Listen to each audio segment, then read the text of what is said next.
Hey, yo, what's up? It's your boy, sir, of the 2020 Podcast, LLC. Please say the LLC. And before you listen to this episode, I just got to let you know, I need you to stop what you're doing. Go to blkrenaissance.com, and I need you to shop for the culture. That's right. Anytime you use the promo code LLC20 at Black Renaissance Clothing's website, you will get 20% off your order. Off rip, no questions asked. So do me a favor and do it for the culture. Peace. Hey y'all, it's your girl Sade with Black on Black Rhymes. Step to the mic. Mic check. People always ask me where I get my confidence from, and I get it from inside. It's an inside thing, y'all.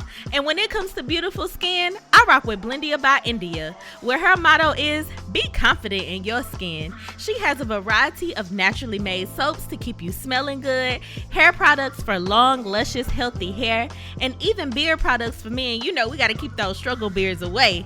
So visit BlendiaByIndia.com and use promo 2020skin to get 10% off your order. Thank you, Blendia by India, for being a sponsor of the 2020 Podcast, LLC. Please say the LLC. Hey, this is Butter So Fly of Powerlines Poetry, here to let you know anytime I feel good, I have to look good, so you have to listen to me. Make sure you go to gurudesigns.com, use a 3 instead of an E. The website is great, so you can get something for yourself, and then she makes custom clothes for men too. And guess what? I got a promo code for you. Use 20/20 and it'll get you 15% off of any order $25 or more. You can't beat that. Go to gurudesigns.com. The self-destruct sequence has been activated. Repeat, the self-destruct sequence has been activated. This sequence may not be aborted. All employees proceed to the emergency car at the bottom platform. Okay, we lit it just like a fuse, so no need to pick and choose. Welcome to 2020, where we do more than interviews. The hottest be coming through, jumping knowledge on all of you. Get a peek at the front of you with the truth that they offer you. Yeah, hands up, we doing it for the culture. To give artists and businesses more exposure. Keeping it real and stay silent just like a boulder. It's about to go all the way down, can't get no lower. Chasing my dreams, know that they get no slower. But if I stay running, I promise they getting closer. Moreover, success my older. And if you're sleeping on me, I'm waking them up like Folgers. I told you, coming from the land with the tide roll. Well, we'll be on a whole different vibe though. We like to ride slow and keep our windows tinted so you really can see us like Stevie Wonder waking up with his eyes closed. Yeah, got the kind of flow that rock the boat. On my 16s of pounds of dough. And if you figure you can hang with me on the mic, then grab some rope. Matter of fact, better grab some hope. While you at it, we keep it live, it's time to tune in. Turn up the sound on what you're using. It goes so hard, I think it's bruising. The show is 2020, no need to zoom in. Yeah. Hey, yo, what's up? It's your boy, sir, of the 2020 Podcast, LLC. Please say the LLC. And today I'm joined with one of my podcast cousins from here in the 251, Off the Rock Podcast, John Rocker in the building. What's good, bro? What it do, man? I'm so excited to be here. Finally to be on the other hot pod too, bro. You know what I'm saying? I'm excited to be in here, man. Hey, this is what's up. Like I said, this is right now I'm in the season of highlighting those who are podcasting within the city because there's so many. And one of the foremost ones I see is Off the Rock. In fact, I was at an event and I saw you there at Club Elegance. There was a poetry night and you was doing interviews and things there. And I was like, yo, that's dope. I'm glad to see, you know what I'm saying, someone in the community out and about and highlighting our people. So kudos to you, bro. Oh, bro. Hey, same. Y'all do the same for us as well, man. Having platforms for everybody to come out. That's all that I ever wanted to do, is just create a platform that people from the city can have something to say. Because the South always got something to say, but they don't always have all the outlets to be able to say it. So I wanted to create one to where anybody, like, you can be an artist, you can be a superstar, you can just be somebody, and everybody has importance to them. So I want them to be able to speak their truth and speak their story over here on Off the Rock. That is. Hey, you just actually answered my first question. I was going to ask you, what is the functionality of Off the Rock? But I think that sums it up pretty well. You know, I've been a fan of your interviews. I like the candidacy. You know, I love how you guys kind of sit there together and get that natural chemistry going. And then comes the interviewing, the jokes and everything. So I think that's dope.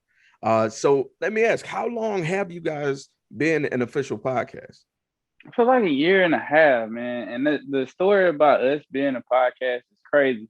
because when you look at Off the Rock and you see what we is now, and if you look at us when we first started, we're not the same pod. You know, in the beginning, I created Off the Rock because, well, like I told you before we got on air, it's like I was inspired by the Big Three roll up, and they had 3 football teams that they would talk about, and each one of their people are like fans of either team. So it's a Miami fan, Florida fan, and then there's a Florida State fan. Well, see, I was creating Off the Rock for UAB, South, and Troy.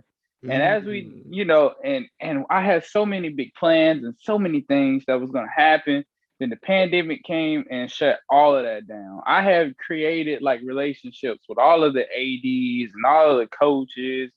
I had created, I was able to get us passes and places. Like I was teaming up with iHeart to get stuff done for that. But when all of that stuff hit, all of that just shut down because the schools didn't know what they were going to do. iHeart didn't know what they were going to do. So I was like, well, okay. Then I kept getting, you know, artists coming and like, hey man, can I jump on your podcast? I'm sending music. Can y'all play this, play that? And we would have so many musical guests on to like, I was like, this is not a sports pod anymore. It's like, it's just music, you know? And the team that I started with, it's not the same team. If you was to see like all the way to the audio engineer, the team is different. And I had like, shout out to Smoke, shout out to Taz. They started it with me, and then you know their careers kind of made it to where they couldn't do it anymore. So I was able to bring on my guy True, who was just a guest to be on at one point. And he wound up being one of the hosts and rocking with the team the longest. And then Jay Cass came on as a guest. I liked his energy and chemistry, and so he came on again with another person. I was like, bro, you just got to be on the show. It just is what it is. And then our fellow TikTok superstar, Anna, you know, I was just chilling at Hooters. And then I was like, wait a minute, that's the girl from all the TikToks. And she was like, man, I would love to like be on your podcast. And I was like, I like what you do. Come on. So now you're looking at the team. And then my nephew, shout out to AJ, like he's seen my deficiencies and what I was lacking in because I'm still working on my computer literacy. So he was like, man, you could do this a lot better. You could do that a lot better. And I was like, why don't you just come do it? Because, like, honestly, I don't know. I don't know. So he came in, and now you're looking at the Off the Rock team, man. And listen, I love to see when things come together. You know, I think it's kind of inspirational that you may not get it on the first iteration. Like you originally had a plan to be a sports podcast. Pandemic kind of pushed things to the side, but you ain't give up. That's the key thing. You kept it going. You adapted. You found some people who were not necessarily better for the team, but just were able to make it work for you as well. You know, that's another thing. Commitment can all come in all shapes, sizes, and forms and seasons because things do change, you know. So the fact that you didn't give up, you know, you found some people who are truly passionate. And from what I can tell, the chemistry is there, bro. Like, oh yeah, it's always a fun time, man, with these guys. And what you see on camera is exactly what you see off camera. Like when we be together, it's a family thing. It's hey, how you doing? You know, this is not a job for us, not at all. Like nobody ever sits on Off the Rock and feels like, oh my God, this is a job. We gotta go through this over. We did 5 episodes like a week ago. So we had a person on for 5 days straight. Yet, you know, it did not feel like a job because we all treat each other like a family. Like we hang out, we listen to each other music, critique each other. We even watch past episodes and get down on those. And then we'll go play pool or something. Like what you see is on the show is what you get off the show, man. I love it, man. So let's talk about, you know, now where you are, you know, because you're not just a podcaster, you know, you're a person with, you know, a career and everything. So let me ask you one of the questions that us entrepreneurs kind of find a little bit of turbulence in some cases. How do you manage to balance work and your personal life and a podcast? Brother, I'm still trying to find the answer to that question. I can't even kid you not, man. Like my team will see me some days. Like I work, I work at Pepsi, Buffalo Rock, shout out to them. But like sometimes I like that. Remember that 5 thing, like the 5 episode week? I worked like 13 hours every day and then came in and did a pod that night. So like my team is looking at me. It's like, Rock, bro, you're dead. Like, how in the world are you doing this? But my energy never falters, because whenever you really want something and you really want to grow, that 13 hours I did, yeah, it was grueling, but it ain't doing nothing but inspiring me to get my Off the Rock off the ground. You know what I'm saying? Mhm. So, like, as soon as I can make this business make that for me, I'm gonna let Pepsi go and do what I gotta do. But for right now, I'm using that as a battery and a catalyst to fuel my dreams. So I can't be down. You know what I'm saying? So, but what I do, um, is on the weekends. Like, I normally take a couple like hours or something just to recharge myself. Like, I find Mhm. ways to recharge myself during weekends whenever we're not doing events. I just, shut down, read a couple emails or whatever. But other than that, that's how I normally, what I'm saying, recharge. But I other than like my day job and podcasting, I am a gigging and working musician as well. So I play drums and stuff on Sunday mornings for churches, and then some Friday nights or afternoons on the weekends, I'll play maybe at Felix's or somewhere with, and my boy David Chastain. Okay. All right. So that's actually going to lead to my next question.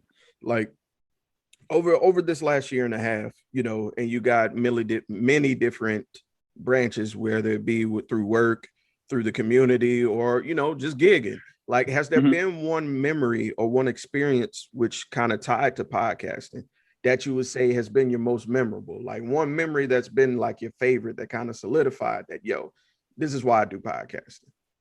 I gotta say, I was playing with this band called Super Fun Fantasy. Shout out to them. They play a lot of Mardi Gras gigs. But I was out there, and this is like when I had first just started like podcasting. I was maybe my third or fourth month in. We was making the transition from football pod to music pod, right? And so I'm out there, and there's a lot of people out there that don't look like me because we're doing these Mardi Gras gigs or whatever. And I'm on stage just rocking the house away. And I get off stage, and a couple people come up to me in these big suits and stuff. It's like, hey, man, I remember you from your podcast. I was listening. I really like what you're doing, man. Keep it up. I was like, what? At this point, like, the only people who listen to our pod is like family and friends. But now I'm getting people I have no clue who they are coming up to me. And it was like, man, I'm listening to your podcast, And as I went to make my way through the crowd, it was a lot of people who was like, hey, that's the guy from the podcast. And I'm like, yes, exactly. And then that made me just like, man, I gotta keep going. Because if this is happening right now, I can't wait to see where I'm at a year and a half from now. And now, a year and a half from now, we like 113 in the nation in like music interviews, podcasting. What's up, bro? I celebrated when I saw that, man, because that's inspirational. Seeing somebody win, after trying, because everybody is afraid to try nowadays. Everybody just see other people and they, but as far as their own idea, I feel like they're afraid to. But you taking a chance on yourself and seeing how far you've gotten so far, just a year and a half in, bro. That's crazy. That's crazy. Yeah. So kudos, man. Kudos. Because I've tried and I failed. And I think a lot of people, they're scared to because they're scared to fail. And I'm like, why even accept failure when success is free? Like, why? You know what I'm saying? Like, why? Why? So I'm just gonna keep failing until I fail forward. And what you see is us failing forward, bro. I can't even like explain to you all the trials and tribulations I went through making this work. Like how much countless hours and money that I put in and still putting into this. But every time I look up and see people that be like, man, this podcast is great, and see my team every time that we put on and how, fun and smiling they are and all of that, it's all worth it. It's all worth it. All right. Okay, brother. And like I said, just don't give up. Now, one of my favorite things to do while interviewing now is to take a question and flip it on his head. So let's talk the inverse of that last question. Because for every high, there's a low, through this journey of success. There's ebbs and there's flows, there's peaks and valleys. So at any point in time, did you feel that you wouldn't be successful through Off the Rock? And if so, who or what changed your mind?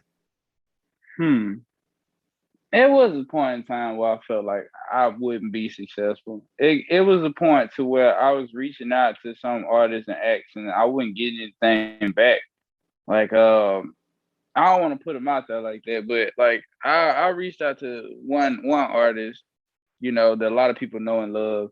And they was like, yeah, man, you know what I'm saying? You're doing a good thing. But yeah, I'll get with you. And never got there, never got back. I would reach out to management, even though that they were saying that they were going to do it. It's just like they were giving me something just to let me down. You know what I'm saying? Yeah. So at that point, I'm like, man, do people even really care about podcasting? I'm like, how in the world am I supposed to even make money off of this if nobody really cares? But then as I tend to keep going on my journey, and I got my family behind me, they constantly pushing me. And shout out to my cousin Johnny Seville, because when I went and talked to him about it, he's like, bro, what are you talking about? Do you not see all the people who liking all of these posts? He's like, you putting up one post, you get more likes than I've ever seen. But you about to quit because one artist don't want to mess with you. One artist really don't want to. He's like, it's so many artists out there. Don't even let that get to your head. He's like, it's gonna be times where people not gonna want to fuck with you. Not everybody. It's not meant for everybody to fuck with Off the Rock. It's just not meant for everybody to. And he said, but what you can't do is let the people who shut the door on you, you know, cloud you and take you away from the people who really need you. And there's artists out here that really need you. So if you keep doing what you're doing, you keep pushing them forward, it ain't gonna do nothing but push you up to the top. So you ain't got no reason to quit. That is, bro. Man, look, I love when you have people in your family and in your circle that can do that, because it's real easy to get down after something like that. And I totally understand where you're coming from reaching out to someone, especially in this city that you may, you know, even be a fan of. Yeah. And to get that response. Yeah. I'm like, for sure. And I extend that olive branch to you and y'all over at the 2020 podcast. Like, bro, if y'all ever feel like that, bro, hit me up. Like, hit Off the Rock. This is not no competition, none of that crap. I don't care about none of that. This is a family. If I got a platform and y'all need to hop on, come on. You know what I'm saying? I'm not holding the wheel or dropping. Nah. Like, we working together over here. You feel me? Like, all right, we are a family. You know what I'm saying? So if you listening to this, and you got a podcast and you need help, hit me up. All you gotta do is hit me up. I've never turned nobody away, and I've always given people a lot of information, whatever the game is. Because I had to have somebody help me to get here. And in order for me to pay it forward, I need to help somebody. I need to get somebody going. You know what I'm saying? That ain't gonna do nothing but lift us both up. Right. 1,000,000%, bro. You're absolutely right. All right. Sure. So that's gonna lead me to my next question, and this is kind of like my infamous question, because it's gonna force you to think ahead if you haven't already. Where would you, as John Rocker, as Off the Rock podcast, as a gig artist, everything, where would you like to see yourself in 1 year, in 3 years, and then in 10 years? Okay, so in the first year, I want to see us with all three of our shows going forward. Like, we got a whole bunch of shows in the bag that I've already produced and put together. It's just all about timing and making sure that it looks the way I want it to look. Mm-hmm. But as far as like 1 year, just having those three other shows give people more opportunities to check us out and tune into it. You know what I'm saying? But they're not just talk shows. It's not just regular podcasts. Like, I got a sports pod that's gonna come out. I got a video game that's gonna pod that's gonna come out with our like Twitch stuff, and then a food critic pod that's gonna happen.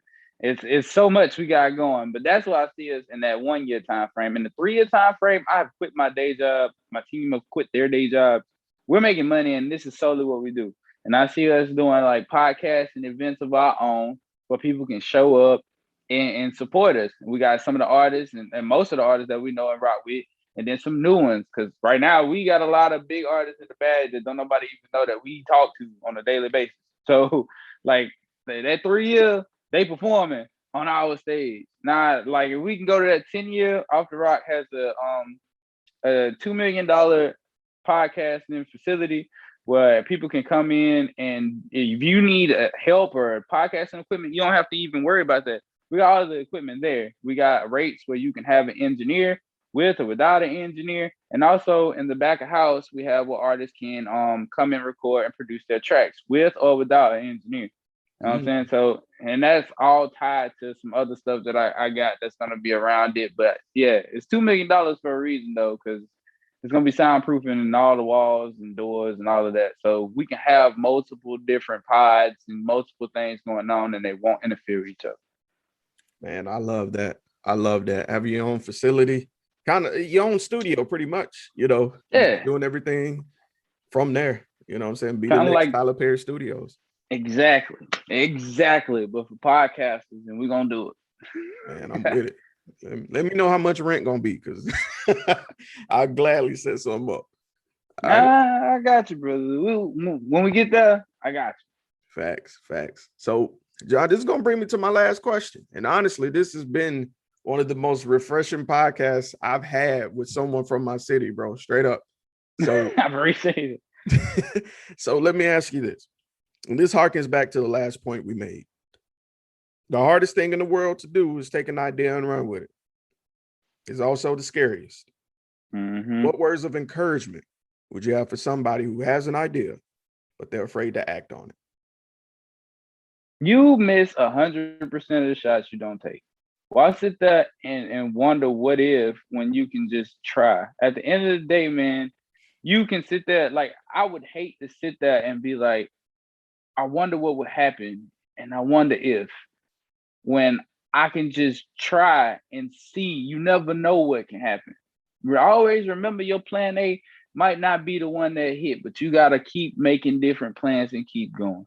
It's not always going to come out the way you think of it, but it's all about how you evolve and keep pushing. So don't sit there and be scared and sit there and be in your mind about it. Go on and put it, because in the words of Currency Spitter, man, imagination can become the truth. So might as well let your imagination run wild, and they could probably run you into a life and career that you always wanted, and money that you never thought you could ever have. Well, you said a mouthful right there, bro. If anybody wanted to get in contact with you, whether it be about being a guest, or they just have questions about podcasting, or they just want to pick your brain about a gig or whatever it may be, what's the best way to get in contact with you? The best way to get in contact with me is to follow us on Instagram at Off the Rock Pod. You know, you can follow us there. Shoot me a DM. I always respond. So y'all can shoot us a DM. And if you want to be on the show and you have music you want to be on the show, please email us at offtherockpod@gmail.com. If you do that, you know what I'm saying, you'll be able to get a hold to us and send us the music or whatever. And then that way we can review it and then go on if we're gonna have you on the show or not. I don't know, I'm gonna just tell people, no, you can't be on the show. Like, we'll actually sit down and review your music and tell you, okay, we like this, we want to have you on the show. And if we don't like it, we'll tell you what you can do to resubmit to be on the show. Because I don't never just want to turn nobody down, but I also want to give everybody the truth about, you know, your music or whatever you're doing. Because not only do we have musicians on, we have business owners on. Matter of fact, this Thursday we're having a porn star on. So like, just submit your stuff and we'll let you know if it fits and correlates with our brand or not. Hey, I love it. Well, y'all heard it there, man. I'm gonna make sure to put all that information in the description. And if you're watching this just down below, just click on the little box down there. Well, John, listen, bro. Again, thank you for taking time out your day to do this interview, bro. Oh man, anytime. But I do got one question for you though. Oh, I got a what's up? question for you. All right, so you know how you say, y'all, the 2020 podcast, please say the LLC. Yes, sir. Why do you have in there, please say the LLC? What happened? Who did it? Like, what happened to why that had to be there? I always wondered that. Okay, excellent question. So when I first started the podcast, people thought it had to do with the year. 2020 has nothing to do with the year. It's the format for Perfect Vision 2020. So if you take the experiences from the past and people's conversations of their experiences, you can go forward using that perfect vision of experience, hence 2020. So created it, put it on YouTube. A month later, out of California, the 2020 podcast. I said, what? Oh my God. That's who did it. Right. Those elbows. Right. So I immediately went and put an LLC on mine to distinguish mine, because he can say the 2020 podcast LLC, but if he goes that far, he's obviously biting. Yeah, like, you know come on, where's the originality and the creativity? What are we doing? So anytime you look up the 2020 podcast LLC, find me. So please say the LLC. Yeah, bro. Well, y'all, here on 2020 podcast, please say the LLC. Well, we always see things straight and clear. That 2020 is. You know what I'm vision. saying? Just a little bit of straightening. You know what I'm saying? You know what I'm Just saying? a little bit of straightening. Just a little bit, little razzle and or dazzle. Man, y'all gotta come by with us on our show, man. That'll be dope. Bro, I'll be more than happy to come and be a guest, bro. Oh yeah, for sure. Yeah, we're gonna set that up as soon as we get off here. We're gonna set it up, make promo, fly, all that junk. All right today. We're gonna get it out today. I'm with it. With that being said, this has been your boy, Sir. Off the Rock Pod in the building. You know it. Support of both Black businesses, Black podcasts. We all matter. Peace. We up.